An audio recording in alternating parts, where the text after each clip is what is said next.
Hey, so tonight we're going to talk about Victorian social rules. Trust me, these people had some seriously bizarre ideas about proper behaviour that'll make your modern awkward moments seem like nothing. Oh, and if you're enjoying these stories, I'd really appreciate a like or subscribe. Super curious where you're all listening from, so drop a comment with your location and what time it is there. Always blows my mind how people are falling asleep to this all over the world.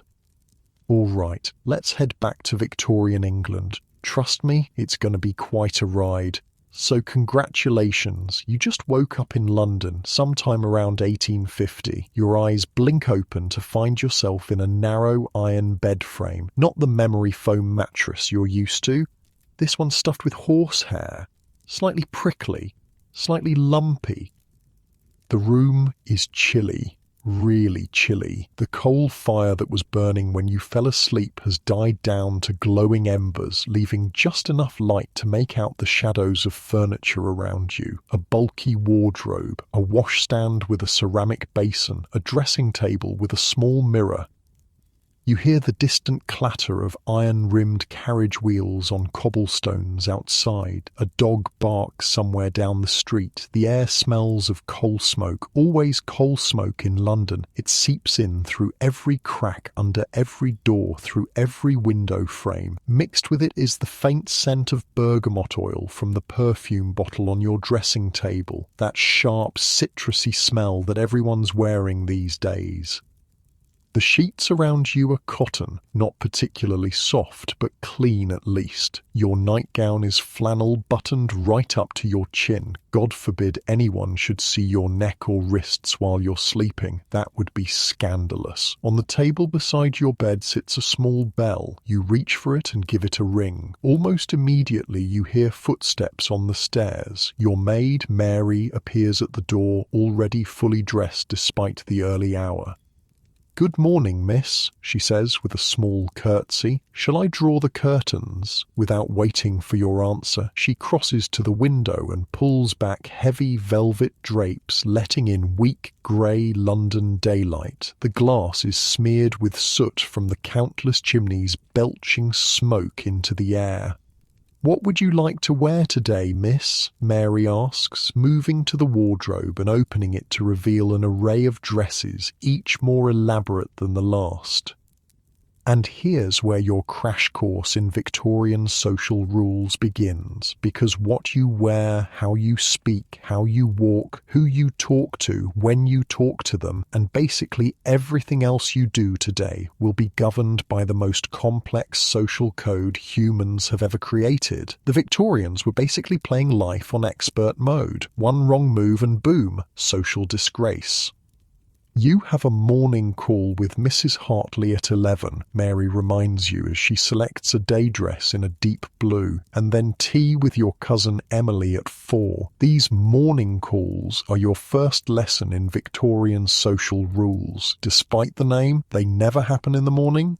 Morning calls take place between 3 and 5 in the afternoon. I know, it makes zero sense. But call them afternoon calls and people will look at you like you've lost your mind. Morning calls last exactly 15 minutes. Not 14, not 16, 15. And you better have a pocket watch to time yourself because overstaying is considered extremely rude. Mary helps you into your clothes, which is a whole process. First, the chemise, basically a long cotton slip. Then the corset. Hoo boy, the corset. Mary puts it around your waist and starts pulling the laces. "Tighter," you say, remembering that a proper Victorian lady is supposed to have a waist you can span with your hands. "Yes, miss," Mary says, yanking harder until you can barely breathe. Your ribs shift slightly. Your lungs can only expand about halfway. This is fashion, baby. Next come the petticoats, 1, 2, 3 of them, each adding a layer of bulk to your lower half. Then the crinoline, a cage-like structure made of steel hoops that makes your skirt bell out around you like a giant lampshade. Finally, the dress goes over it all, with its tight bodice and enormous skirt. By the time you're done, you're wearing about 15 pounds of clothing. Mary does your hair, pulling it back severely from your face and arranging it in a neat bun at the nape of your neck. No flyaways allowed, everything controlled, everything proper. Will you be wearing gloves or mittens today, miss? Mary asks, holding up both options. Gloves, you say, remembering that a proper Victorian lady never ever shows her bare hands in public. Ever. Your hands should remain mysteriously concealed at all times, like some kind of weird hand-based modesty rule. As Mary helps you with your gloves, you remember another cardinal rule: no perfume. Queen Victoria herself has declared that the heavy, musky perfumes of the previous era are vulgar. Instead, you dab a little lemon and bergamot oil on your handkerchief, just enough to smell clean, not enough to suggest you're trying to seduce anyone with your scandalous scent. Fully dressed, you make your way downstairs for breakfast. The house is coming alive around you. Servants scurry about, dusting, sweeping, polishing. The cook has been up since 5, preparing the morning meal. In the dining room, your father sits at the head of the table, newspaper in hand. Your mother is at the other end, already writing correspondence. They're both fully dressed because Victorians wouldn't dream of appearing at breakfast in anything resembling casual clothes. Good morning, you say, taking your seat. Your father lowers his newspaper just enough to nod at you, then raises it again. Public displays of affection, even between family members, are not the Victorian way. No hugs, no kisses on the cheek. Breakfast is substantial. Eggs, bacon, kidneys, toast, porridge. Victorians eat a lot at breakfast. It's their biggest meal of the day. You pick at yours, your corset making it impossible to take more than tiny bites. Remember, Jane, your mother says, not looking up from her letter. Mrs. Hartley's daughter has just become engaged. Be sure to congratulate her, but don't ask any details about the wedding. That would be presumptuous.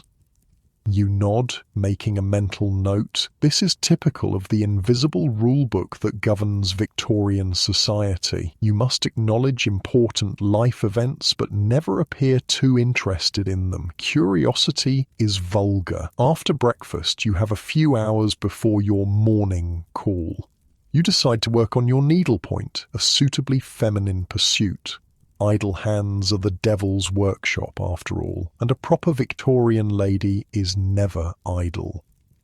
You sit by the window in the drawing room, stitching a pattern of flowers onto a piece of linen. Your mother joins you, taking up her own needlework. I saw Mrs. Fairchild yesterday, she says casually. Her son has returned from university. You keep your eyes on your stitching, even though your heart beats a little faster. Thomas Fairchild. You danced with him at a ball last season before he went away to Oxford. He had kind eyes and didn't step on your feet, which puts him ahead of most of the young men you've danced with. How nice, you say, your voice carefully neutral. She mentioned he asked after you. Your mother continues, watching your reaction closely. You feel your cheeks warm, but keep your expression composed.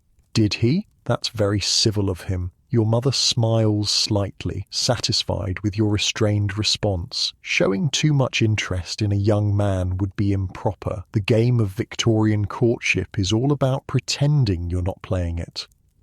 At precisely 11:15, you put on your bonnet, gloves and cloak and set out with your mother for Mrs. Hartley's house. You carry a small card case containing your visiting cards, little pieces of paper with your name printed on them. These are essential to the ritual of morning calls. Mrs. Hartley lives just a few streets away, but walking too quickly would be unladylike. You adopt the proper Victorian lady's pace. Small steps, back straight, eyes modestly downcast. Your enormous skirt swings as you walk, occasionally threatening to knock over small children or dogs who get too close.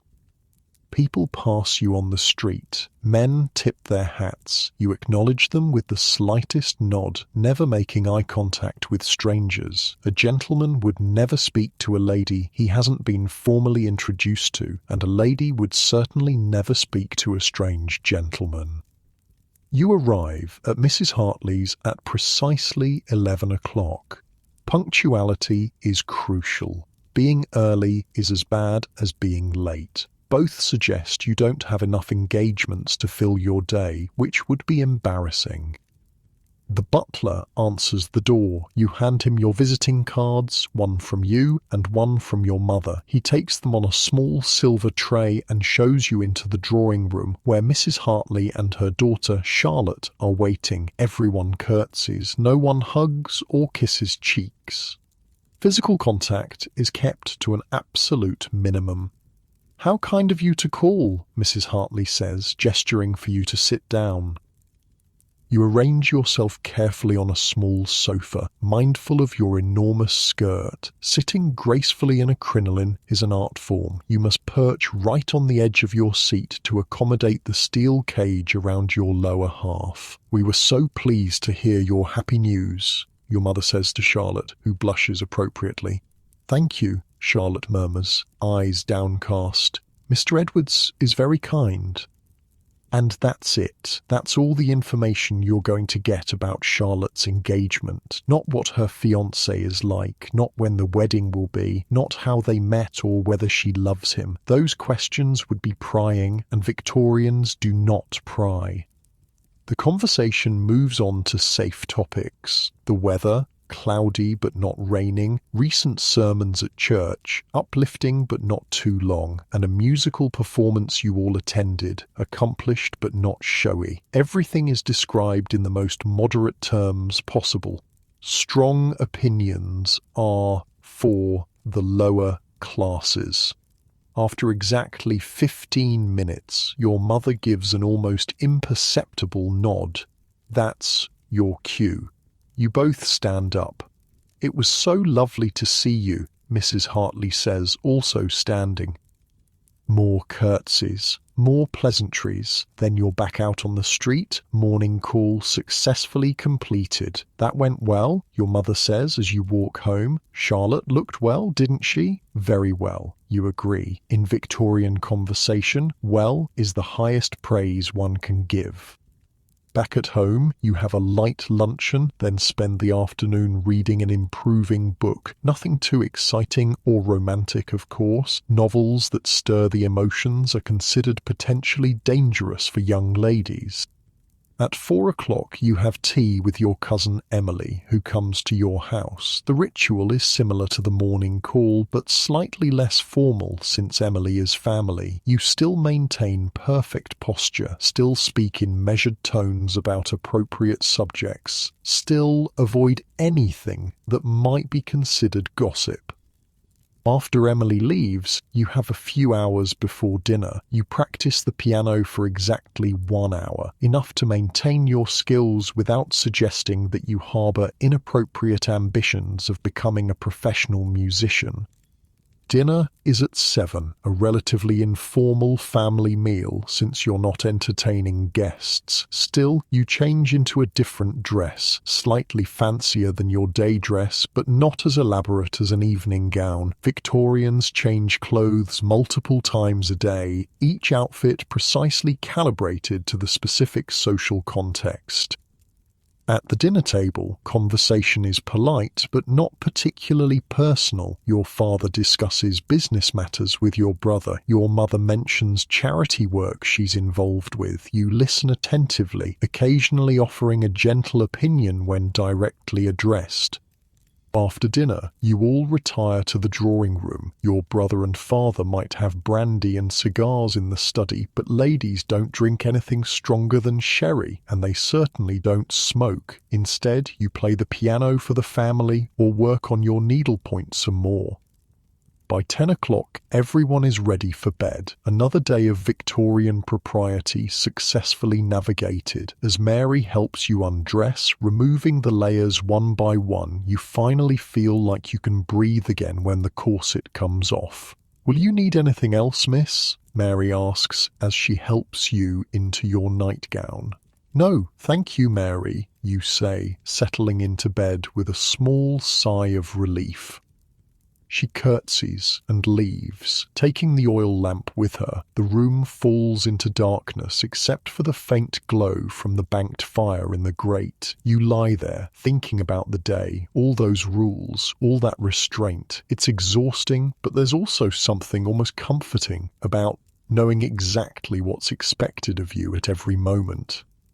As you drift towards sleep, you wonder what tomorrow will bring in this world of rigid propriety and hidden feelings. You'll need to navigate a formal dinner party, which means a whole new set of rules to remember, but that can wait until morning. For now, you let the distant sounds of the city lull you toward dreams.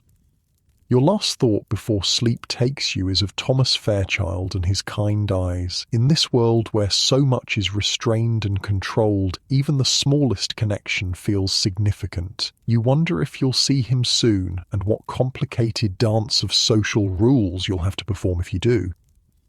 Outside, fog rolls in from the Thames, wrapping the city in its damp embrace. Gas lamps cast hazy halos of light on the cobblestone streets. A carriage passes, wheels clattering. A night watchman calls the hour, and all across London, behind the prim facades of countless houses, Victorians lie in their beds, constrained by their social rules even in their dreams.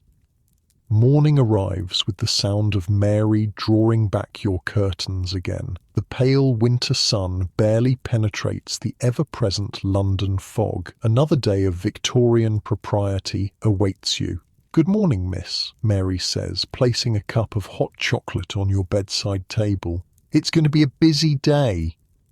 You sip the chocolate as Mary lays out your morning dress. Today is indeed important. You're attending a formal dinner party at the Fairchilds' house. Yes, those Fairchilds. Thomas will be there. The morning passes in a blur of preparations. Your mother insists you practice piano for 2 hours instead of the usual one. The Fairchilds may ask you to play, she explains. Mrs. Fairchild mentioned their new pianoforte. It would be rude to decline. Another Victorian rule to remember: never refuse a direct request to demonstrate an accomplishment, but also never appear too eager to show off. It's a delicate balance. After lunch, you take a light walk in the nearby park with your mother. The crisp winter air is actually cleaner than inside most homes, where coal fires fill the rooms with a fine layer of soot. Ladies stroll along the pathways, nodding politely to acquaintances. Gentlemen tip their hats as they pass. "Remember," your mother says quietly as you walk, "at dinner you'll be seated according to rank. Don't appear surprised by your placement, whatever it may be." You nod. The Victorian dinner table is a battlefield of social hierarchy. The most important male guest sits to the right of the hostess. The most important female guest sits to the right of the host. Everyone else is arranged in descending order of social importance. Being seated near the bottom of the table is a clear message about your status. Back at home, preparation for the evening begins in earnest. A formal dinner party requires your finest appearance. Mary runs a bath for you, adding a few drops of rose oil to the water. The bathroom is chilly despite the small fire burning in the grate. You bathe quickly, shivering, as you step out onto the cold floor. Then the dressing begins. Tonight requires full evening dress. Your corset is laced even tighter than usual. Your crinoline is wider. Your gown is pale blue silk with delicate lace trim. The neckline is lower than your day dress, showing your collarbones and a hint of shoulder. The maximum amount of skin a respectable unmarried woman can display. Your hair is arranged in an elaborate style, with small silk flowers pinned among the curls. A light dusting of rice powder on your face gives you the fashionable pale complexion. No rouge, though. Only actresses and women of questionable virtue wear obvious makeup. "You look beautiful, Miss," Mary says, stepping back to admire her work. You barely recognize yourself in the mirror. You look exactly like a proper Victorian young lady should. Poised, controlled, elegant, your waist impossibly small, your skirt ridiculously wide. Fashion is suffering, but fashion must be obeyed. Your father has arranged for a carriage to take you to the Fairchilds. It's a cold night and walking would ruin your carefully arranged appearance. Plus, arriving in a carriage rather than on foot displays your family's prosperity. The carriage pulls up outside a large townhouse on one of London's most fashionable streets. Lights blaze from every window. A footman in livery opens the carriage door and helps you step down. Inside, the house is warm and bright. Gaslighting, the latest modern convenience, illuminates the entrance hall. A maid takes your cloak, revealing your evening finery. The butler announces your family as you enter the drawing room, Mr. and Mrs. Wilson and Miss Jane Wilson. All heads turn. You feel your cheeks warm, but keep your expression composed as you make your curtsies to Mr. and Mrs. Fairchild, and there, standing beside his mother, is Thomas. He's taller than you remember, his evening clothes emphasizing his broad shoulders. He bows perfectly, not too deep, which would seem obsequious, but not too shallow, which would be disrespectful. "Miss Wilson," he says, his voice deeper than you recall. "How pleasant to see you again." "Mr. Fairchild," you reply, your voice carefully modulated. "I trust Oxford agrees with you." The smallest of smiles crosses his face. "It does, thank you, though London has attractions that Oxford cannot claim." Is he flirting with you? It's so hard to tell with Victorian men. Their compliments are buried under layers of propriety. More guests arrive. The drawing room fills with the murmur of polite conversation. Everyone stands. Sitting before dinner would suggest eagerness to eat, which would be vulgar. You notice Charlotte Hartley and her fiancé, Mr. Edwards, across the room. They stand a respectable distance apart. No touching, no meaningful glances. To the casual observer, they might not even be engaged. When all the guests have arrived, the butler announces that dinner is served. Now comes the complex choreography of entering the dining room. The host, Mr. Fairchild, offers his arm to the highest-ranking female guest. The highest-ranking male guest offers his arm to the hostess. Everyone else pairs off according to status, forming a procession into the dining room. You find yourself paired with a middle-aged gentleman you've never met before. Thomas, you notice, is escorting an elderly lady with an elaborate turban of fabric on her head. The dining room dazzles with crystal, silver, and candle light. The table gleams with polished silver and fine china. Each place setting has an intimidating array of utensils: fish forks, soup spoons, dessert spoons, multiple knives, and more. Using the wrong utensil would be a social catastrophe. You're seated about halfway down the table, not at the bottom, which is encouraging, but not near the top either. Thomas is on the opposite side, several seats away. During a Victorian dinner, you primarily converse with the gentleman seated to your left and right, never across the table. The gentleman to your right turns to you. "I understand you're acquainted with my nephew, Miss Wilson. Charles Pembroke? I believe you danced at Lady Hamilton's ball last season." You search your memory. Yes, you did dance with a Mr. Pembroke. He stepped on your feet 3 times and talked exclusively about his horse. Yes, indeed, you say pleasantly. Mr. Pembroke is an accomplished dancer, a small white lie in the service of social harmony. The dinner progresses through multiple courses: soup, fish, meat, game, dessert, each with its own set of serving rituals and appropriate utensils. You carefully take small bites, chewing quietly. A lady is never seen to eat heartily, even if she's starving. Conversation around the table is carefully balanced between interesting and inoffensive. Politics, religion, money, and anything personal are strictly avoided. Instead, people discuss recent theatrical performances, exhibitions at the Royal Academy, the weather, and travels to acceptable destinations like Italy or France. You notice Thomas watching you from across the table. When your eyes meet, he quickly looks away. In this world of rigid social rules, even eye contact can be loaded with meaning. After dessert comes the most gendered ritual of the Victorian dinner party. Mrs. Fairchild catches the eye of the highest-ranking female guest and rises from her seat. This is the signal for all the ladies to leave the dining room, leaving the gentlemen to their port and cigars. You follow the procession of women back to the drawing room. This gender segregation serves multiple purposes in Victorian society. It allows the men to discuss male topics like business and politics. It gives women a chance to use the chamber pot if needed, a necessity given the voluminous skirts that make frequent bathroom trips difficult. And it preserves the fiction that ladies are too delicate to be exposed to cigars and strong drink.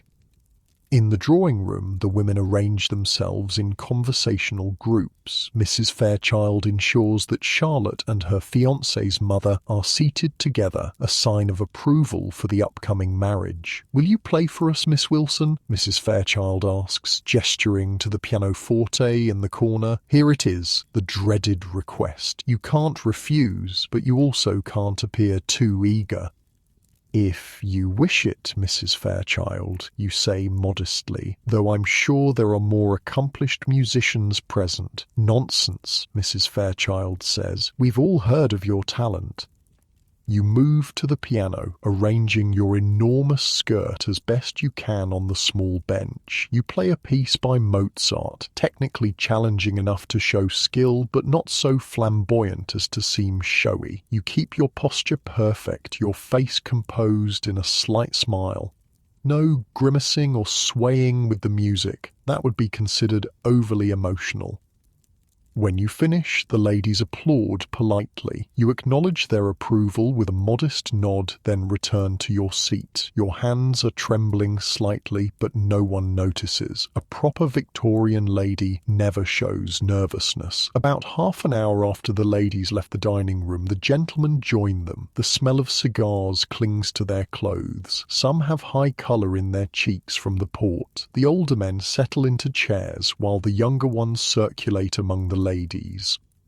Thomas makes his way to your side, stopping to exchange pleasantries with several other guests first to avoid appearing too eager. "I enjoyed your performance, Miss Wilson," he says when he finally reaches you. "Mozart, was it not?" "Yes," you reply. "His sonata in C major."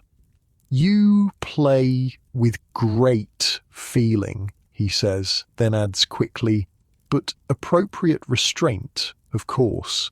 You smile slightly. "Thank you, Mr. Fairchild. I understand you're studying classics at Oxford."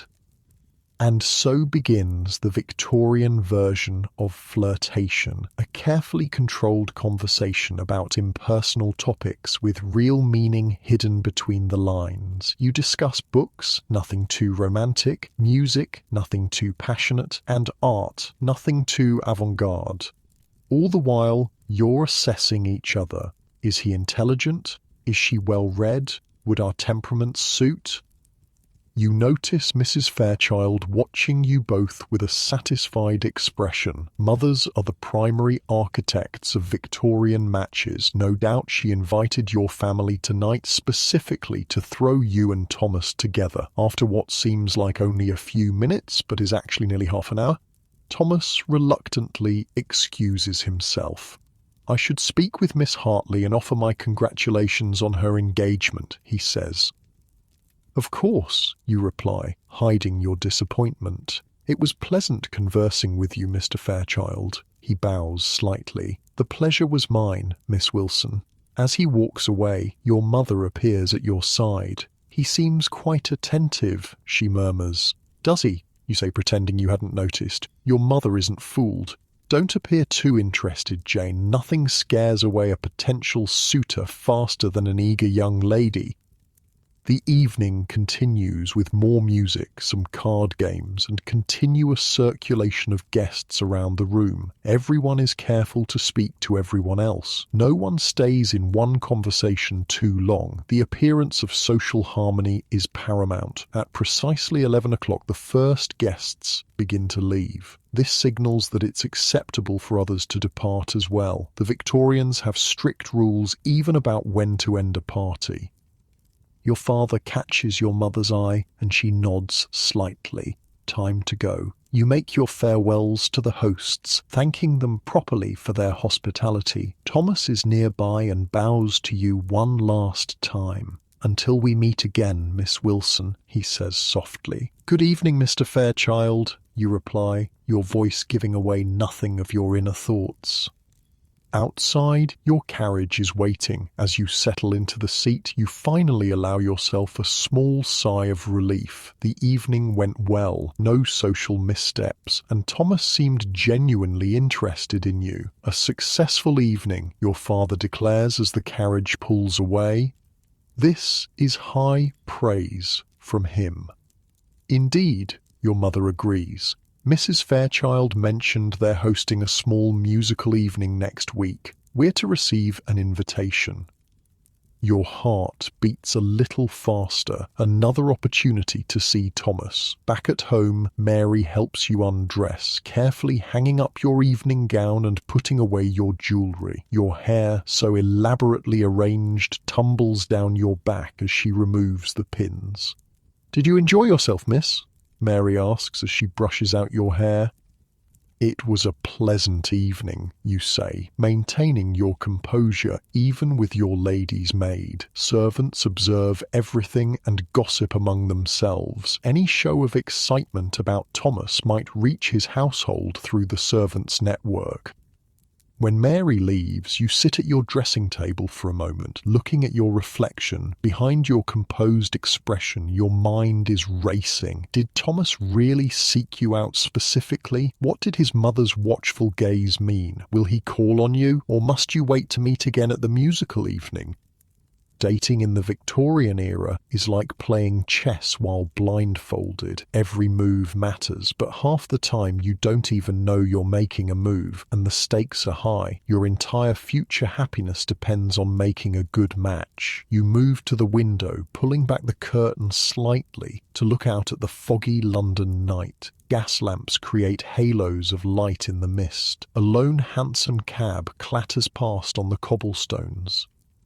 Somewhere out there, Thomas Fairchild is perhaps thinking of you too, but in this world of rigid propriety and hidden feelings, who can tell? You'll have to wait and see what the next social encounter brings and what new rules you'll need to navigate. Your next encounter with Thomas Fairchild comes sooner than expected, the very next day. In fact, you're reading in the front parlour, half-heartedly turning pages of a suitably improving book about botany when Mary appears at the door.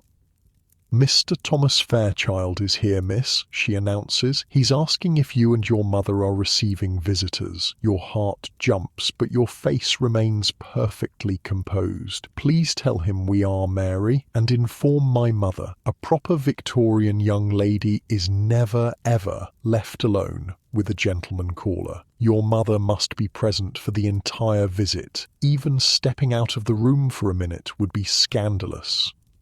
Mary curtsies and disappears. You have about 30 seconds to prepare yourself. You check your hair in the small mirror above the fireplace, straighten your posture, and pick up your book again, arranging yourself to look naturally occupied when he enters. The door opens, and there's Thomas, looking even more handsome in daylight. His formal morning clothes fit him perfectly. Dark coat, perfectly tied cravat, polished boots. He's carrying his top hat and gloves. A gentleman always removes his hat indoors, but keeps his gloves on until seated. "Miss Wilson," he says, bowing. "I hope I find you well today." "Quite well, thank you, Mr. Fairchild," you reply, setting your book aside and gesturing to a chair. "Please, be seated. My mother will join us momentarily." Thomas sits, finally removing his gloves and placing them inside his hat. This is the Victorian equivalent of getting comfortable. "I enjoyed the evening at your parents' home last night," you say, keeping your tone pleasant but not overly warm. "As did I," he replies. "My mother was particularly impressed with your musical performance." Before you can respond, your mother enters the room. Thomas immediately stands. A gentleman always rises when a lady enters. "Mr. Fairchild," your mother says, smiling. "What a pleasant surprise." Thomas bows again. "Mrs. Wilson, I hope I'm not calling at an inconvenient time." "Not at all," your mother assures him, taking a seat on the sofa beside you. Now the real dance begins. "I've come to extend an invitation," Thomas says. "My mother is hosting a small musical evening next Tuesday. She hopes Miss Wilson and your good selves will be able to attend." "Ah, so that's why he's here. Not just to see you, but as his mother's messenger. Still, he could have sent a servant with a written invitation. The fact that he came personally means something." "How kind," your mother says. "We would be delighted to accept."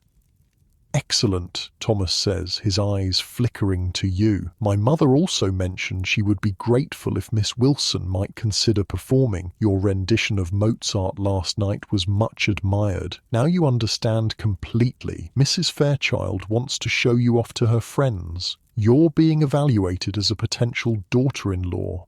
"I would be happy to play," you say modestly, "though I'm sure your mother has engaged more accomplished musicians." Thomas shakes his head.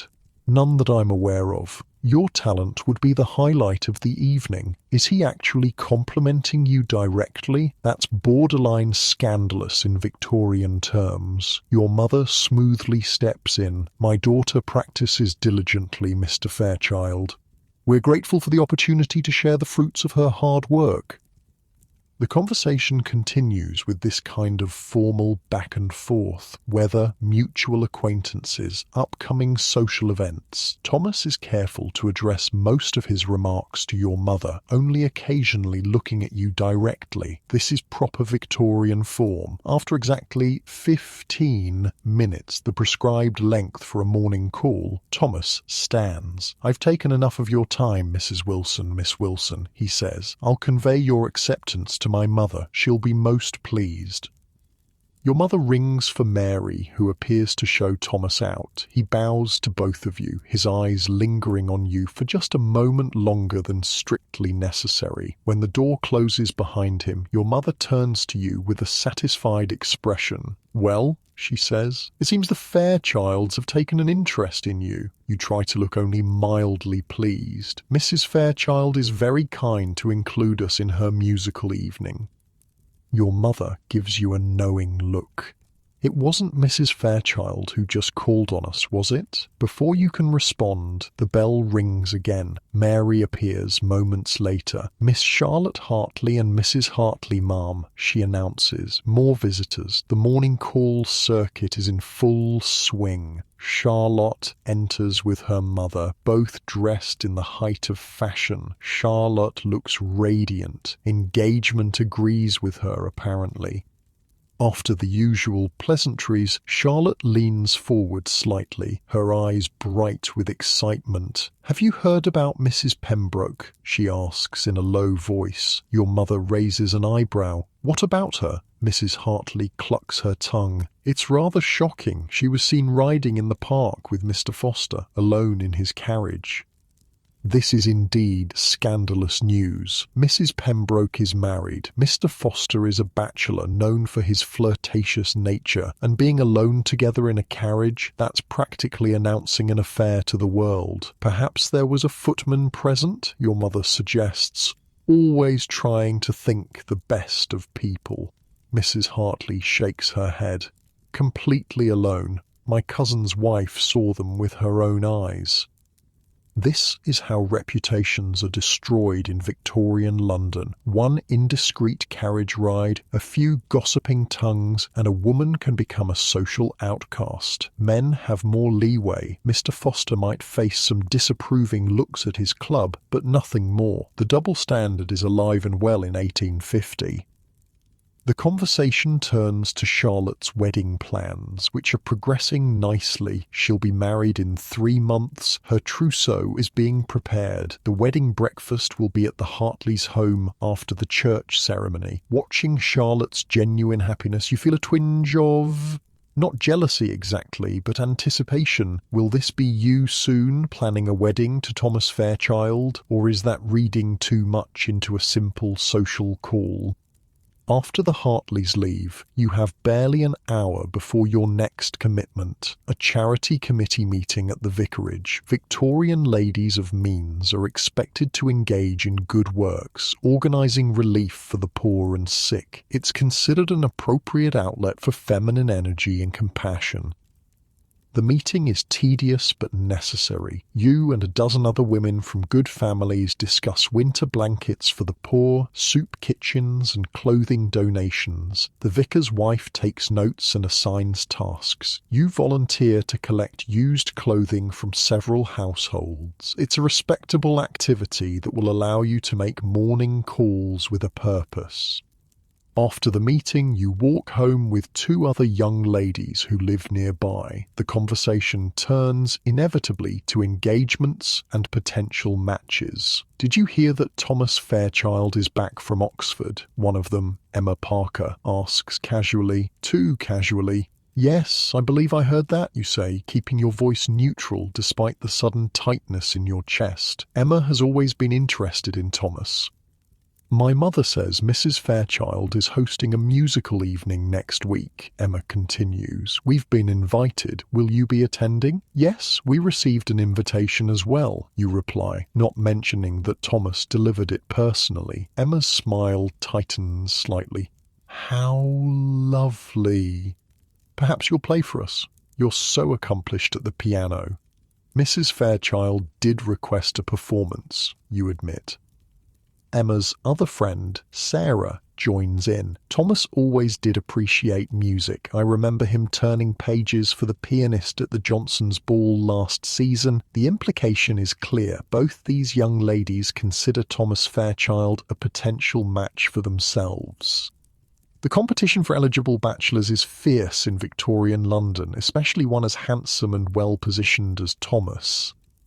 By the time you arrive home, you're exhausted from maintaining your composed facade. The constant vigilance required by Victorian social rules is draining. Every word, every glance, every gesture must be carefully controlled. You have just enough time to change for dinner, another dress, another style of hair, before joining your family at the table. Tonight, it's just the 4 of you. Your parents, your brother James, and yourself. James is in high spirits. He's been at his club all day, mixing with other young gentlemen of good family. The gender divide in Victorian society gives him freedoms you can only dream of. He can come and go as he pleases, engage in sports, discuss politics and business, even travel alone. "I saw Thomas Fairchild at the club today," James mentions casually as he cuts into his roast beef. You keep your eyes on your plate, taking a small, ladylike bite of potato. "Did you?" your father says. Good family, the Fairchilds. Old money, solid reputation. Thomas mentioned he called here today, James continues, glancing at you, to deliver an invitation to some musical thing his mother's organising. Yes, he was here this morning, your mother confirms. Very proper young man. James grins. He asked quite a few questions about you, Jane. You look up, unable to hide your interest. Did he? Wanted to know if you enjoy riding, what books you read, whether you're interested in art exhibitions, that sort of thing. This is significant. Thomas is gathering information about you, trying to determine if your interests align with his. It's the Victorian equivalent of checking your dating profile. Your mother shoots James a warning look, silently telling him not to tease you, but you can see she's pleased. A match with the Fairchild family would be advantageous. Thomas is the eldest son, set to inherit his father's banking business and considerable fortune, and he seems genuinely nice, which is a bonus not all Victorian brides get. After dinner, you retire to the drawing room while James and your father enjoy their port and cigars in the study. Another evening of needlework and quiet conversation with your mother. If Thomas Fairchild continues to show interest, your mother says as she threads her needle, we should consider your wardrobe. That blue silk evening gown is lovely, but you'll need something new for the musical evening. This is your mother's way of saying she approves of Thomas as a potential suitor. New dresses aren't commissioned lightly, given their expense. Perhaps the dressmaker could come tomorrow, you suggest, trying to sound only mildly interested. Your mother nods. I'll send a note in the morning.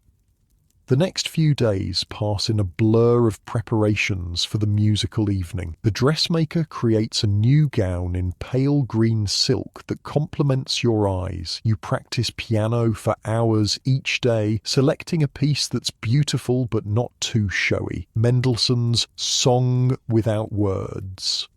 On the morning of the musical evening, an unexpected package arrives for you. Mary brings it to your room, a small box wrapped in brown paper.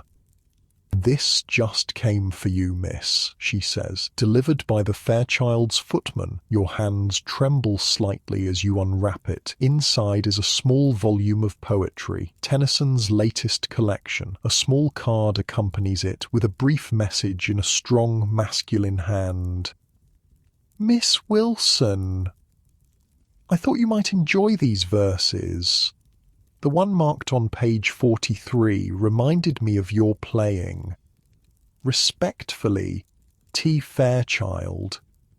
You quickly turn to page 43. There's a poem about music with one line delicately underlined. The heart of the listener is moved by the skilled hands of the player. Mary watches your face, clearly curious. It's just a book of poetry, you say casually, as if gentlemen send you books every day. From Mr. Fairchild. Very nice of him, miss, Mary says, a knowing look in her eyes. Servants always know what's going on before anyone else. You hide the book in your drawer. Victorian propriety dictates that you can't openly display it or mention it to anyone. Gifts between unmarried men and women are technically forbidden unless they're engaged. Thomas has bent the rules by sending you this book. If you acknowledge it publicly, you'd be breaking them outright. But in the privacy of your room, you press the book to your chest for just a moment, allowing yourself to feel the excitement that proper Victorian ladies never show. Thomas Fairchild is definitely courting you. That evening, your family arrives at the Fairchild's home precisely on time. Not early, which would seem eager, and not late, which would be rude. Your new green silk gown rustles softly as you step down from the carriage, the crinoline underneath maintaining its perfect bell shape. The Fairchild's drawing room is already filled with guests when you arrive. Your eyes immediately search for Thomas, finding him across the room in conversation with an elderly gentleman. He looks up as you enter, and though his expression remains properly reserved, his eyes brighten noticeably. Mrs. Fairchild greets you warmly, complimenting your gown and thanking you in advance for your musical contribution. She steers you toward a group of young ladies that includes, unfortunately, Emma Parker. Emma's dress is remarkably similar to yours in colour, though not as finely made. She notices the similarity immediately and gives you a tight smile. "What a coincidence, Miss Wilson," she says. "We appear to have had the same thought regarding colour." What she means is, we're both trying to catch Thomas's eye with green dresses. The competition continues. The musical portion of the evening begins with a professional singer performing several Italian arias. Then a gentleman plays the violin. You're scheduled to perform third, which is a good position, not first, which would suggest you're the least important performer, and not last, which would put too much pressure on you. As you move toward the piano, Thomas steps forward.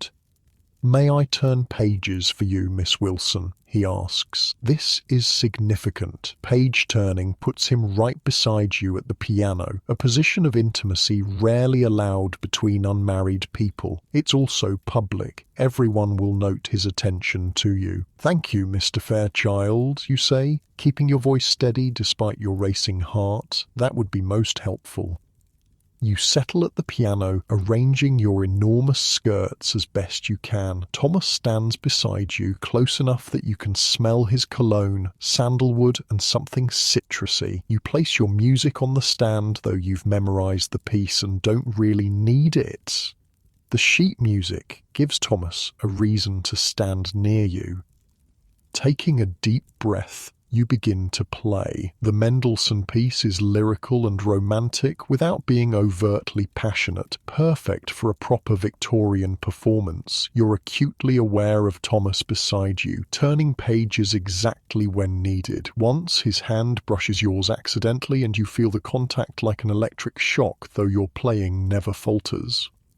When you finish, the applause is generous. Thomas offers his hand to help you rise from the piano bench. Another small liberty that doesn't go unnoticed by the watching crowd. "Beautifully played," he murmurs as you return to your seat. "Thank you for your assistance," you reply, your voice barely above a whisper. Mrs. Fairchild is beaming. Mr. Fairchild gives Thomas an approving nod, and Emma Parker looks like she's sucking on a lemon. The courtship dance continues, one carefully controlled step at a time. After the musical performances, refreshments are served. Thomas manages to bring you a cup of punch without being too obvious about singling you out. He doesn't stay to talk, that would be too marked, but moves on to attend to other guests. Still, the gesture speaks volumes in a society where every action carries weight. As the evening progresses, you notice Thomas's father deep in conversation with your own. They stand by the fireplace, looking serious. Business, perhaps, or something more personal. Your mother appears at your side, following your gaze. Your father is quite impressed with the Fairchild's banking ventures, she says quietly. He's considering an investment. But there's something in her tone that suggests more than financial interest. The Victorians love efficiency. If two families are considering joining through marriage, why not strengthen business ties as well? The evening begins to wind down. Guests start to depart, thanking their hosts for a lovely musical program. Your family prepares to leave, gathering cloaks and gloves. Thomas approaches as you wait in the entrance hall for your carriage to be brought around. "Miss Wilson," he says formally, "might I call on you tomorrow afternoon? There's an exhibition at the Royal Academy I thought you might enjoy. With your parents' permission, of course," he adds quickly, glancing at your father. "This is it, a direct request to court you. Not quite a proposal, but a clear statement of intention. In Victorian terms, Thomas is asking permission to pursue you officially." Your father looks pleased but maintains his dignity. "We would be honoured to receive you, Mr. Fairchild. Around 2 o'clock, perhaps." 2 o'clock would be perfect, sir," Thomas replies, relief evident in his voice. He turns to you. "Until tomorrow, Miss Wilson." "Until tomorrow, Mr. Fairchild," you reply, your calm exterior hiding your inner excitement. Outside, your carriage awaits. Thomas helps you step up into it, one last touch of his hand on yours before you part for the evening. As the carriage pulls away, you catch a glimpse of him still standing in the doorway, watching you leave. In the dim light of the gas lamps, his expression seems more open, more hopeful than Victorian propriety usually allows. Your mother squeezes your hand in the darkness of the carriage. No words are needed. The courtship has officially begun. Tomorrow, Thomas will call for you, and you'll attend the exhibition with your mother as chaperone. It's the first step on the path that could lead to engagement, marriage, a life together.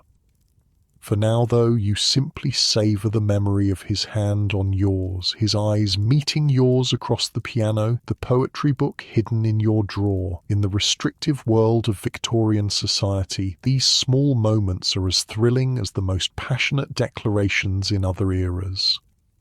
The London night passes by outside the carriage windows. Gas lamps cast pools of yellow light on the foggy streets. Somewhere in the distance, a clock strikes midnight. Another day of navigating Victorian social rules is coming to an end, but tomorrow promises new challenges and new possibilities with Thomas Fairchild. The following day dawns bright and clear, a rarity in London's normally foggy winter. Perhaps even the weather approves of your budding relationship with Thomas Fairchild.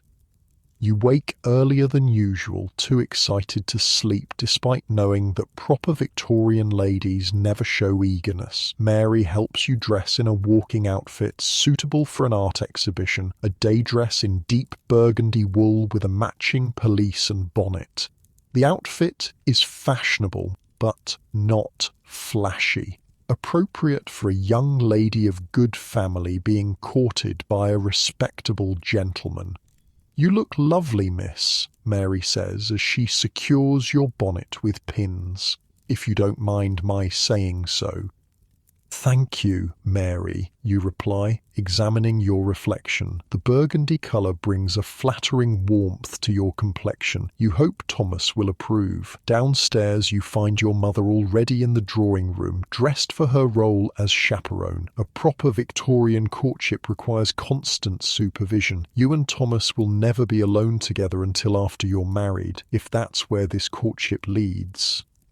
"Remember," your mother says as you wait for Thomas to arrive, "enthusiasm is unbecoming in a young lady. Mr. Fairchild should feel he's earning your regard, not that it's being freely given." You nod, though privately you think Victorian courtship rules are exhausting. So much hiding of true feeling, so much pretending not to care when you do. But the rules must be followed if you want to maintain your reputation and make a good match. At precisely 2 o'clock the doorbell rings. Thomas is punctual, another mark in his favour. The butler shows him into the drawing room, where he bows to both you and your mother. "Mrs. Wilson, Miss Wilson," he says, "I trust you're both well today?" "Quite well, thank you, Mr. Fairchild," your mother responds. "It's a fine day for an exhibition." "Indeed," Thomas agrees. "The carriage is waiting whenever you're ready." Thomas has brought his family's carriage, a handsome vehicle with the Fairchild crest on the door, a clear statement of his family's prosperity and his serious intentions toward you. In Victorian society, every detail communicates something. The three of you settle into the carriage, you and your mother on one seat, Thomas facing you on the other. As the carriage begins to move, you catch Thomas looking at you, admiration clear in his eyes despite his composed expression.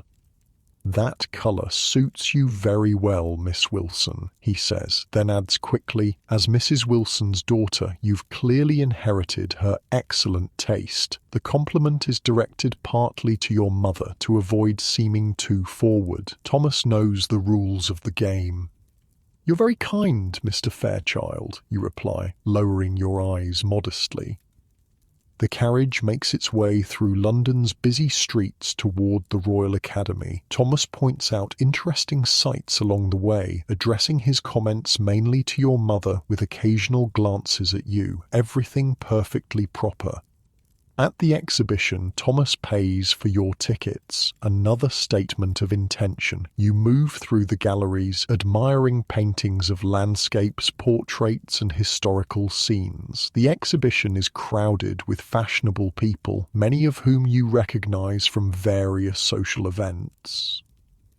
"Miss Wilson, Mrs. Wilson," a familiar voice calls. You turn to see Emma Parker approaching with her mother. of course. Emma wouldn't miss an opportunity to insert herself into your time with Thomas. Miss Parker, Thomas says, bowing politely. Mrs. Parker, what a pleasant surprise. Emma positions herself next to Thomas, commenting on a nearby painting. Don't you think the artist has captured the light beautifully, Mr. Fairchild? It reminds me of the view from my aunt's estate in the Lake District. You must visit sometime. The landscapes are breathtaking.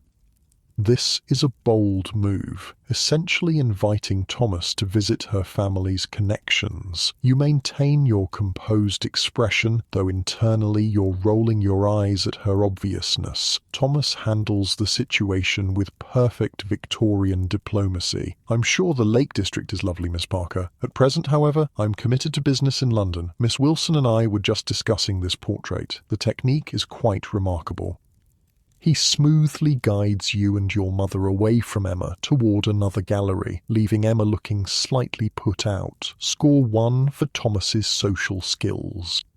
As you move through the exhibition, you encounter several other people from your social circle. Each interaction follows the same pattern: formal greetings, polite conversation, curious glances between you and Thomas. Everyone understands what's happening. Thomas Fairchild is publicly declaring his interest in you by escorting you to the exhibition. By this time tomorrow, it will be common knowledge in your social set.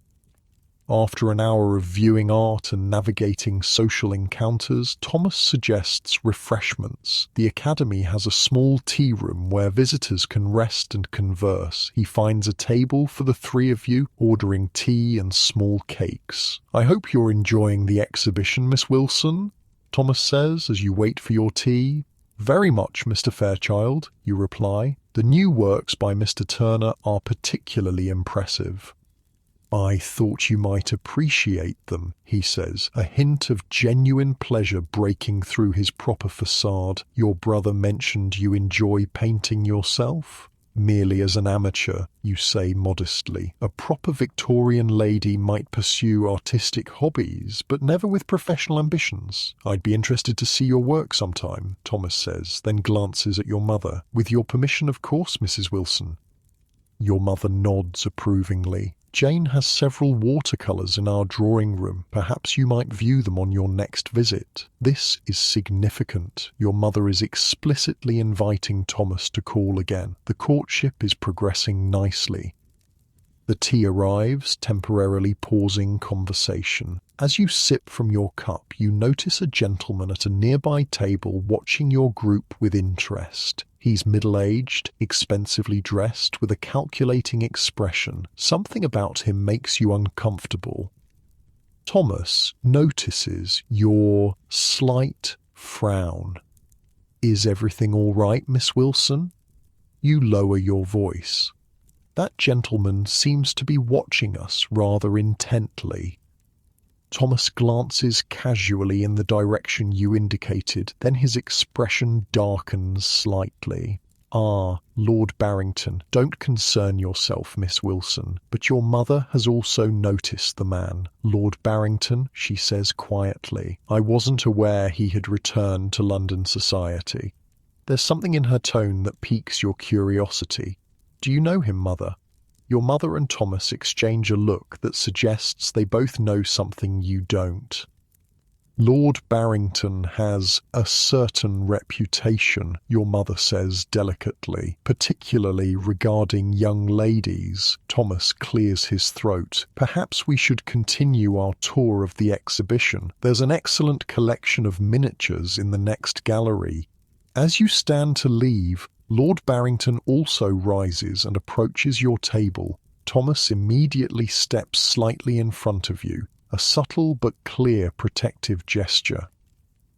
Fairchild, Lord Barrington says with a slight bow. Mrs. Wilson, and this must be the lovely Miss Wilson I've heard so much about. His eyes linger on you in a way that makes your skin crawl. This isn't the respectful gaze of a gentleman, but something more predatory. Thomas's voice is perfectly polite but noticeably cooler. Lord Barrington, I wasn't aware you were back in London. "Just returned from the continent," Lord Barrington replies, his eyes still on you. "Paris has its charms, but I find London's young ladies incomparable. Perhaps Miss Wilson would honour me with an introduction. This puts your mother in an awkward position. Social rules dictate that introductions should be made when requested, but Lord Barrington's reputation makes him an unsuitable acquaintance for an unmarried young lady. Your mother handles it with perfect Victorian diplomacy. "I'm afraid we're just leaving, Lord Barrington. Perhaps another time." It's a polite rebuff, but a rebuff nonetheless. Lord Barrington's smile tightens, but he can't press the issue without appearing rude. "Of course," he says smoothly. "Another time."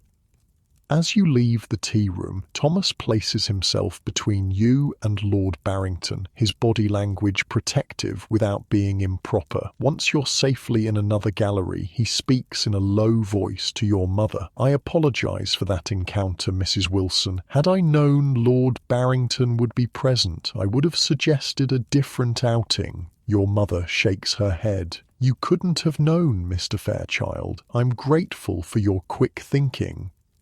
You're burning with curiosity about Lord Barrington and his apparently questionable reputation, but proper Victorian ladies don't ask direct questions about scandalous matters. You'll have to wait until you're alone with your mother to inquire further.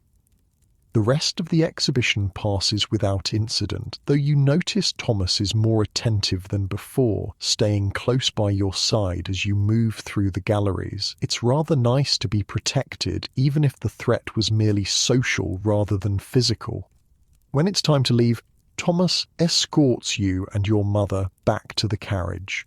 As you settle into your seat, he says, "I hope the encounter with Lord Barrington didn't spoil your enjoyment of the exhibition, Miss Wilson."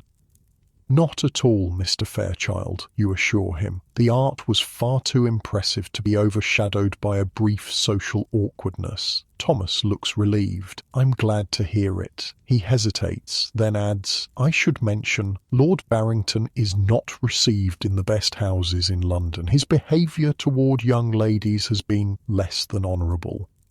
This is as close as a Victorian gentleman can come to warning you about a potential predator. The details are left vague to protect your supposedly delicate sensibilities, but the message is clear: stay away from Lord Barrington. The carriage returns you home, where Thomas helps you and your mother down to the pavement.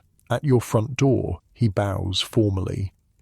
"Thank you for a most enjoyable afternoon, Mrs. Wilson, Miss Wilson," he says. "Might I call again tomorrow? There's a matter I'd like to discuss with Mr. Wilson, if he's available." Your heart skips. A matter to discuss with your father. This could only mean one thing in Victorian courtship. Thomas wants to ask permission to pay formal addresses to you, the step before an official engagement. Your mother maintains her composure better than you. "I believe my husband will be at home tomorrow afternoon, Mr. Fairchild. Around 3 o'clock would be convenient." 3 o'clock it is, Thomas confirms. His eyes meet yours briefly, and for a moment his proper mask slips, revealing genuine emotion. "Until tomorrow, Miss Wilson." "Until tomorrow, Mr. Fairchild," you reply, your voice steadier than you feel. Inside the house, your mother waits until the door is firmly closed before allowing herself a small smile of triumph. "Well," she says, "I believe Mr. Fairchild intends to speak with your father tomorrow about his intentions toward you." You nod, not trusting yourself to speak without revealing too much excitement, still unbecoming in a proper Victorian young lady.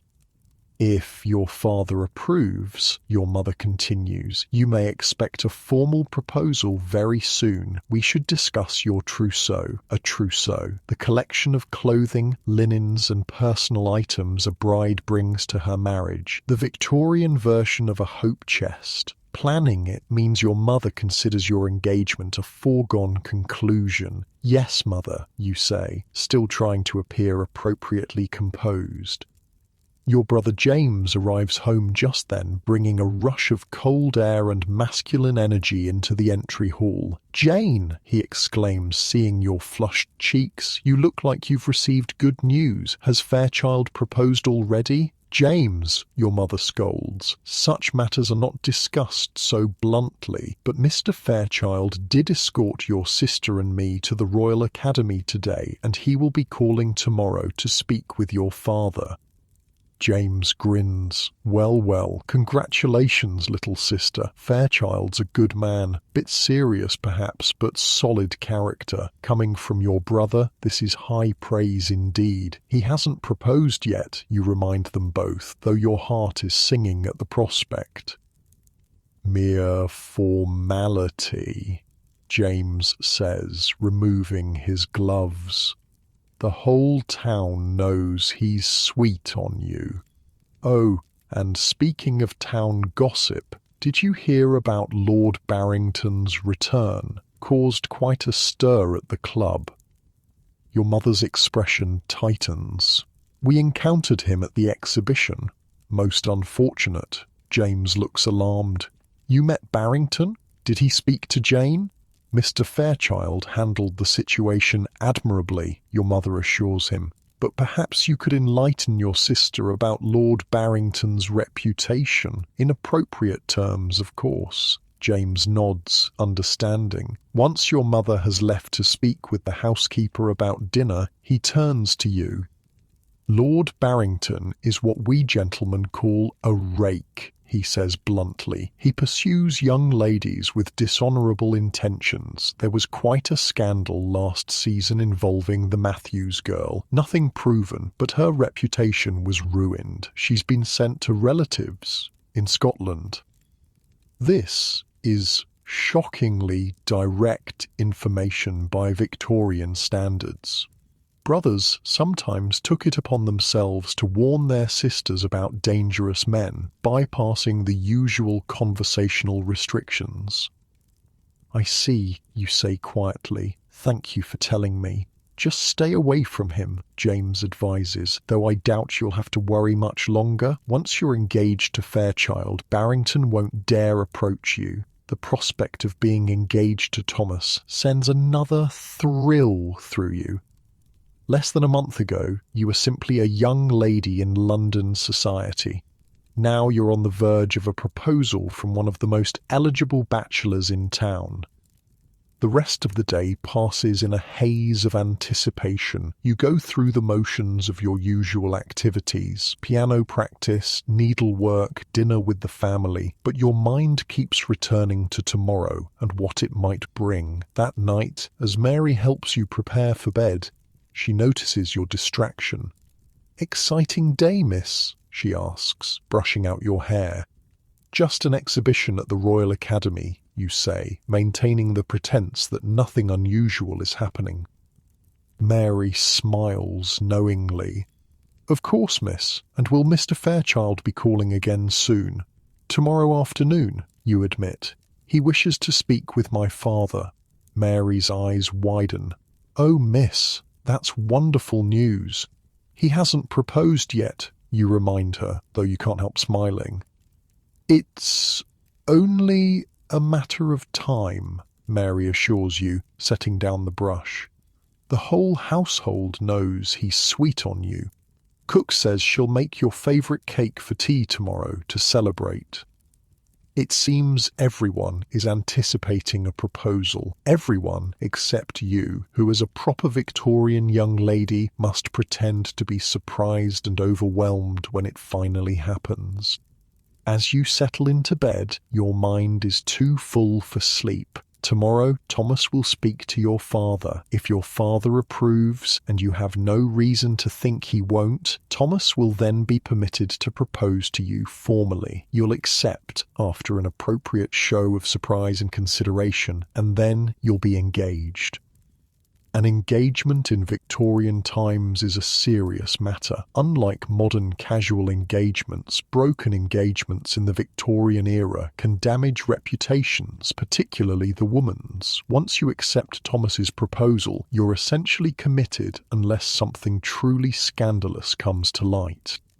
You think about what you know of Thomas Fairchild. He's handsome, intelligent, from a good family with solid finances. He treats you with respect and seems genuinely interested in your thoughts and interests. By Victorian standards, he's practically perfect. But what about love? Victorians are suspicious of passionate love as a basis for marriage. Compatibility, mutual respect, similar backgrounds and values, these are considered much more important for a successful union. Romantic love, if it develops at all, should come after marriage, not before. Still, you can't help hoping that what you feel for Thomas, the quickening of your pulse when he enters a room, the warmth that spreads through you when he looks at you, might be the beginning of something deeper than just suitable compatibility. Outside your window, the gas lamps cast their yellow glow on the quiet street. A dog barks in the distance. Somewhere, a carriage makes its way over cobblestones. And across London, in his family's townhouse, Thomas Fairchild is perhaps lying awake too, thinking of tomorrow and the question he plans to ask your father. Morning comes too soon and not soon enough. You dress with extra care in a morning dress of pale blue. Thomas once mentioned he admired the colour. Mary arranges your hair in a style that softens your features while still appearing properly restrained. Your father works from home this morning, an unusual occurrence that confirms he's expecting Thomas's visit. He sits in his study, reviewing papers, but you notice he's wearing his best waistcoat and has a fresh flower in his buttonhole. Lunch is a tense affair. No one mentions Thomas's impending visit, but it hangs in the air, making ordinary conversation difficult. Your mother discusses menu plans with the housekeeper. Your father reads his newspaper. You push food around your plate, too nervous to eat. At precisely 5 minutes to 3, you retreat to the drawing room with your mother. Victorian propriety dictates that you should appear calm and occupied when Thomas arrives, not waiting eagerly by the door. You pick up your needlework, though your hands are too unsteady for fine stitches. Your mother sits nearby, ostensibly reading, but actually watching you with a mixture of sympathy and excitement. The clock strikes 3. The doorbell rings. You hear the butler's measured footsteps, the murmur of voices in the hall. Then Thomas is shown not to the drawing room where you wait, but to your father's study. This confirms it. He's here to ask permission to court you officially. Now comes the hardest part. Waiting. A proper Victorian lady doesn't hover outside doors or eavesdrop on private conversations, no matter how desperately she wants to know what's being said. You must sit quietly with your needlework, pretending that your entire future isn't being decided one room away. 10 minutes pass. 15. Your stitches grow more and more uneven. Your mother gives up the pretense of reading and simply watches the clock. Finally, after what seems like hours, but is probably only 20 minutes, the study door opens. You hear your father's voice, then Thomas's. Footsteps approach the drawing room. Your father enters first, his expression unreadable. Thomas follows, looking uncharacteristically nervous despite his impeccable appearance. "My dear," your father says to your mother, "Mr. Fairchild has something he wishes to discuss with Jane. Perhaps we might give them a few moments?" Your mother raises an eyebrow. This is highly irregular. Unmarried couples are never left alone together, even in their own homes, but your father nods reassuringly, and your mother stands. "We'll be just in the morning room," she says, giving Thomas a pointed look that clearly communicates, behave honourably or face the consequences. And then, miraculously, impossibly, you're alone with Thomas Fairchild. Well, not completely alone. The drawing room door remains open, and you know your parents are within earshot, but this is the most privacy Victorian propriety will allow. Thomas stands by the fireplace looking more uncertain than you've ever seen him. His usual composed facade has slipped, revealing genuine emotion beneath. "Miss Wilson," he begins, then stops. Jane, he corrects himself, using your given name for the first time. I've spoken with your father and received his blessing to address you formally. Your heart pounds so loudly you wonder if he can hear it. This is it, the moment every Victorian young lady is raised to anticipate. Thomas takes a step closer, though still maintaining a respectable distance. From our first meeting, I've been struck by your intelligence, your grace, your kind heart. These past weeks have only deepened my admiration and my affection. He pauses, seeming to gather his courage. In this moment, he's not the perfect Victorian gentleman, but simply a man laying his heart bare. What I'm trying to say, rather poorly I'm afraid, is that I hold you in the highest esteem and regard. Jane Wilson, would you do me the very great honour of accepting my hand in marriage? Thomas's words hang in the air between you. This is the moment you've been anticipating, yet now that it's here, you find yourself genuinely overwhelmed. A proper Victorian lady, even one who has seen this coming for weeks, must appear surprised and overcome by a proposal. But your reaction isn't entirely performance. There's something about the vulnerable look in Thomas's eyes, the slight tremor in his usually steady voice, that touches you deeply. Mr. Fairchild, you begin, then correct yourself. Thomas, I am deeply honoured by your proposal. You pause, not to create suspense, but because emotion has made it difficult to speak. This isn't in the Victorian playbook. You're supposed to be composed, demure, gently pleased, but not passionate. Nothing would make me happier than to accept, you finally manage, your voice soft but steady. Thomas's face transforms. The careful reserve he maintains in public falls away completely, revealing such joy that it takes your breath away. For just a moment you glimpse the man behind the proper Victorian gentleman, a man of deep feelings carefully controlled. Jane, he says, and just your name in his voice sounds like a caress. You've made me the happiest of men. He takes a step forward, then stops, remembering propriety. Even now, engaged to be married, Victorian rules prevent any physical contact beyond perhaps holding hands, and even that would be pushing boundaries. May I? He asks, extending his hand. You place your hand in his, feeling the warmth of his skin against yours. Such a simple touch, yet in your heavily chaperoned world, it feels shockingly intimate. I've brought something for you, Thomas says, reaching into his waistcoat pocket with his free hand. He produces a small velvet box and opens it to reveal a ring. It was my grandmother's. The ring is beautiful, a deep blue sapphire surrounded by small diamonds set in gold. Not as ostentatious as some modern engagement rings, but elegant and clearly valuable. It's lovely, you say as he slips it onto your finger. The weight of it feels strange, but not unwelcome. This visible symbol of your engagement will announce your new status to society before you speak a word. The moment is interrupted by the sound of footsteps. Your parents, having given you as much privacy as Victorian propriety allows, return to the drawing room. Thomas immediately steps back to a respectable distance, though his eyes remain on you. Well, your father asks, looking between you. Miss Wilson has done me the great honour of accepting my proposal, sir, Thomas says formally. Your mother's face lights up with genuine pleasure. How wonderful! We must have champagne to celebrate. The butler is summoned, champagne is poured, and toasts are made to the happy couple. Through it all, you remain in a daze. The speed of Victorian courtship is disorienting. Just weeks ago, Thomas was merely an acquaintance. Now he's your fiancé, your future husband. We should discuss dates, your father says once the initial celebrations have settled. And settlements, of course.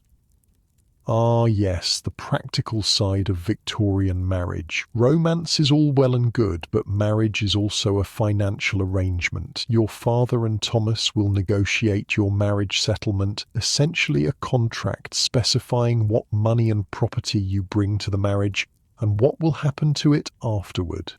My solicitor has drawn up some preliminary papers, Thomas says, all business now. I'd be happy to review them with you tomorrow, sir. Excellent, your father approves. And as for the wedding date, I was thinking perhaps 3 months hence, Thomas suggests. Enough time for proper preparations, but not so long a wait as to be trying. Is that a hint of impatience in his voice? A suggestion that he's eager to begin your life together? The thought sends a small thrill through you. 3 months seems appropriate, your mother agrees. Long enough for a proper trousseau to be prepared, but not so long that society might gossip. Because that's another Victorian rule. Engagements shouldn't be too short, suggesting impropriety or necessity, or too long, suggesting reluctance or problems. 3 months is just right. Thomas stays for dinner, his first meal as your official fiancé. The conversation flows easily, with a new warmth between your families. Plans are made, dates discussed, futures envisioned. Through it all, you catch Thomas watching you with an expression of wonder, as if he can't quite believe his good fortune. When he finally leaves, he bows over your hand, holding it perhaps a moment longer than strictly proper. "Until tomorrow, Jane," he says softly.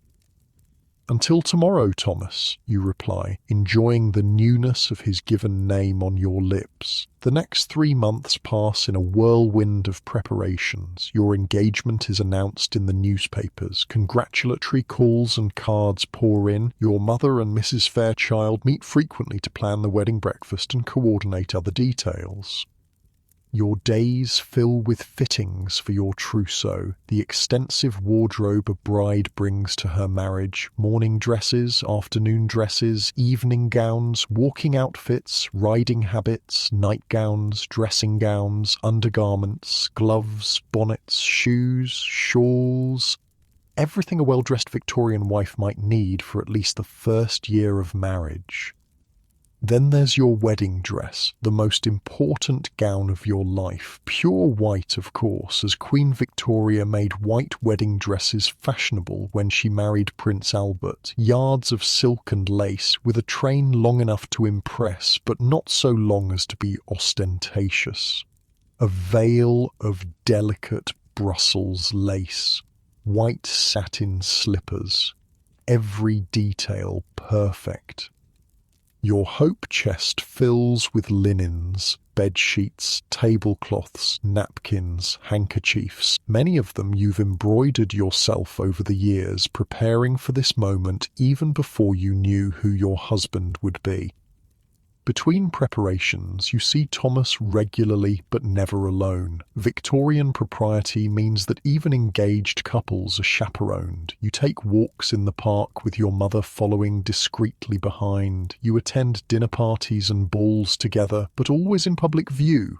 You exchange letters, the only private communication allowed, in which you gradually share more of yourselves than social settings permit. In these letters, you discover a depth to Thomas that his public persona barely hints at. He writes of his hopes for your future together, his admiration for your mind, his desire to be a husband worthy of you. Nothing improper, nothing that couldn't be read aloud in company, but sincere and increasingly affectionate. 2 weeks before the wedding, the Fairchilds host a dinner party for both families. It's a chance for extended relatives to meet before the ceremony. Your aunts, uncles and cousins size up Thomas's family and vice versa. The dinner is a success. Both families are well-mannered, prosperous and respectable. No embarrassing relatives to cause concern. "Your cousin Emily seems taken with my cousin William," Thomas murmurs to you during a moment when others are distracted. Perhaps another match in the making? You follow his gaze to where Emily is laughing at something William has said. Perhaps, you agree, they would suit well. "Not as well as we do," Thomas says, his voice low and warm. Such a simple statement, yet it sends colour rushing to your cheeks. Even now, weeks into your engagement, his direct attention can fluster you. A proper Victorian lady isn't supposed to show such transparent reactions, but Thomas seems pleased rather than scandalised by your blush. The final week before the wedding is a blur of last-minute arrangements. Your wedding gifts are displayed in the drawing room. Silver services, crystal decanters, fine china, ornate clocks and vases. Guests come to admire them and offer their congratulations yet again. The night before your wedding, your mother comes to your bedroom as Mary brushes your hair for the last time in your childhood home. Tomorrow, you'll move into the Fairchild's townhouse, where you and Thomas will have your own suite of rooms. "I wanted to speak with you," your mother says, dismissing Mary with a nod. "About tomorrow night." This is it. The Victorian version of the talk. Proper young ladies are kept so innocent that many go to their wedding nights with only the vaguest idea of what to expect. Your mother, progressive for her time, believes you should have at least some preparation. "Marriage brings physical intimacies," she begins awkwardly. "It is a wife's duty to submit to her husband's needs. It may be uncomfortable at first, but a lady endures with dignity." Not the most encouraging description of marital relations, but typical of Victorian attitudes. Women aren't supposed to enjoy physical intimacy. That would be unseemly. They merely tolerate it as a duty and for the purpose of having children. "The most important thing," your mother continues, "is to establish a harmonious household. Be attentive to Thomas's comfort. Never contradict him in public. Maintain a serene environment where he can rest from the pressures of business." This advice reflects the Victorian ideal of separate spheres. Men belong to the public world of business and politics, women to the private world of home and family. Your role as a wife is to create a peaceful haven for your husband and manage the household efficiently. "I believe you and Thomas will be very happy," your mother concludes, patting your hand. "He seems a kind man, and he clearly adores you." "Thank you, mother," you say, touched by her concern for your happiness even as you find her advice somewhat lacking. "I believe we will be happy too." That night, you sleep little, your mind too full of tomorrow and all it will bring. The end of your life as Miss Jane Wilson, the beginning of your life as Mrs. Thomas Fairchild. Your wedding day dawns clear and bright. The ceremony is at 11 o'clock at St. George's Church, Hanover Square, the fashionable choice for society weddings. You're dressed with extreme care. First the finest undergarments from your trousseau, then the beautiful white gown with its fitted bodice and full skirt, the delicate veil arranged over your carefully styled hair. "You look beautiful, miss," Mary says, tears in her eyes. "Begging your pardon, but you do." "Thank you, Mary," you reply, genuinely moved. Mary has been with you for years, helping you navigate the complex world of Victorian womanhood. "I'll miss you. You'll have your own lady's maid at your new home," Mary reminds you. Mrs. Fairchild has hired someone with experience serving married ladies. Another reminder of how your life is about to change. Even your personal servants will be different. The carriage ride to the church passes in a blur. Your father, resplendent in formal mourning clothes, helps you down and offers his arm to escort you inside. The church is filled with flowers and the rustle of fine fabrics as the guests stand to watch your entrance. And there at the altar is Thomas, looking more handsome than ever in his wedding clothes. His face as he watches you walk toward him contains such open admiration that you nearly stumble. No one has ever looked at you quite that way before. The ceremony is traditional and dignified. You speak your vows in a clear voice, promising to love, honor, and obey. Thomas slips a gold band onto your finger to join your engagement ring. The vicar pronounces you man and wife. Thomas is permitted to raise your veil and kiss you chastely on the cheek, the first time his lips have touched your skin. Just like that, you're married. Mrs. Thomas Fairchild. A new identity, a new status, a new life. The wedding breakfast that follows is elegant but not ostentatious. Your parents have spent generously but not extravagantly, a fine line in Victorian society where showing off wealth is considered vulgar. Champagne flows, delicate foods are served, speeches are made. You sit beside Thomas at the head table, still somewhat dazed by the morning's events. "Are you happy, Jane?" Thomas asks quietly during a moment when others are distracted by the cake being cut. "Very happy," you assure him. And it's true. Despite the whirlwind nature of Victorian courtship, despite the rigid social rules that have shaped every moment of your relationship, you've come to care deeply for this man, perhaps even to love him, though Victorian propriety means you've never used that word aloud. After the breakfast, you change from your wedding gown into a smart travelling outfit. You and Thomas will spend 2 weeks at his family's country estate in Kent, a modest honeymoon by modern standards, but typical for the time.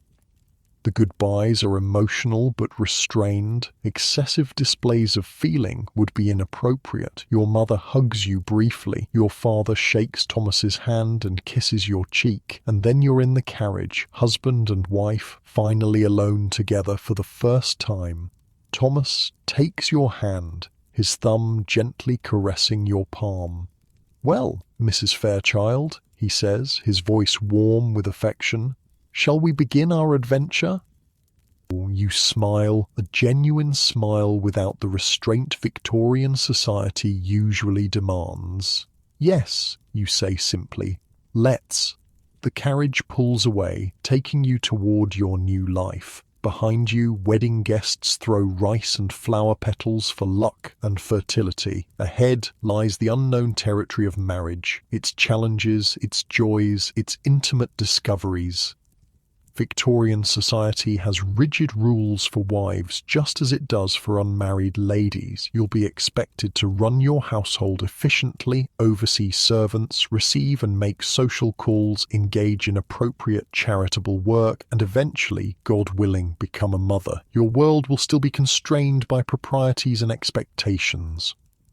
But as Thomas's fingers intertwine with yours, as his eyes meet yours with warmth and promise, you can't help feeling that within those constraints, you and Thomas might find your own way, a partnership not just of convenience or social suitability, but of genuine affection and respect.